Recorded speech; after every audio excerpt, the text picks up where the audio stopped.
Hello, welcome to our channel.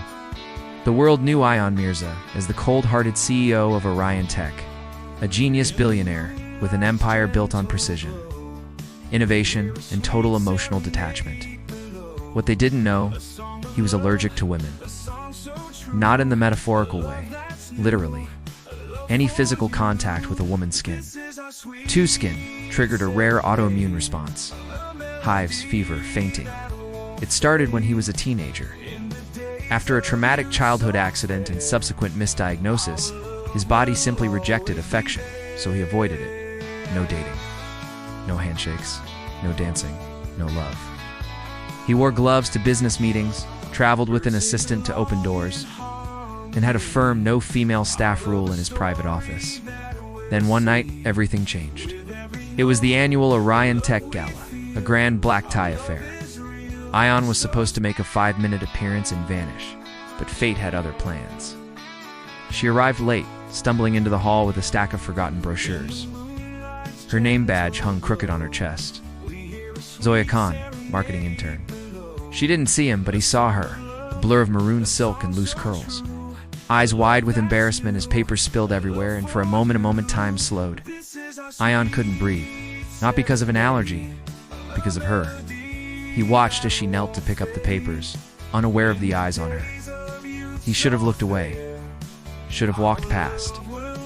But something about her innocence, honesty, the way she muttered apologies to the floor, moved him. He crouched down to help. "No, don't," she gasped, not recognizing who he was. "You'll wrinkle your suit," he smiled. For the first time in years. "I think I can handle it," he said quietly. And then it happened. Their hands brushed, bare skin to bare skin.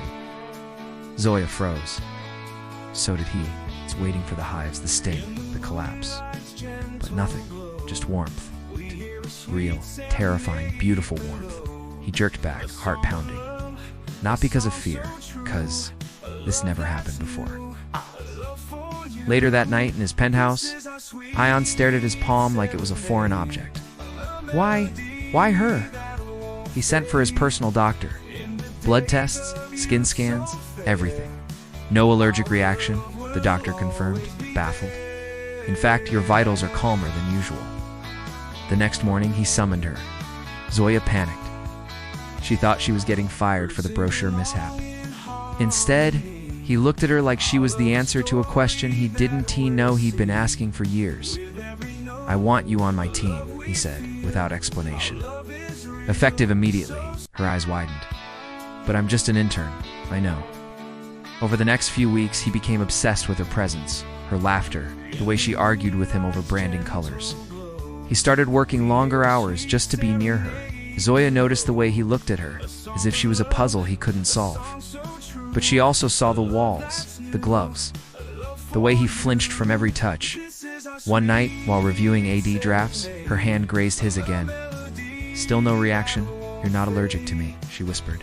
He didn't respond, just stared at her with haunted eyes. "Maybe," he said softly.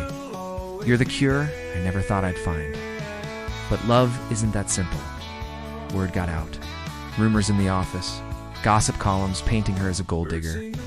CEO's new obsession, the intern who broke his curse. Zoya tried to resign. "I don't want your pity," she told him, "or the media circus. I came here to work, not ruin you." Ion didn't stop her, but he couldn't forget her either. 3 months passed. Orion Tech soared, but he was restless, empty. One rainy evening, Ion walked into the coffee shop across their old office building, and there she was. Zoya, sitting alone, sketching logos in her notebook. He stood silently behind her, watching. "Is the seat taken?" he asked, voice cracking. She turned, startled, and smiled despite herself. "I thought you were allergic to surprises." "I was," he replied, "until you." That night, he took off his gloves, reached for her hand, and this time, he didn't flinch.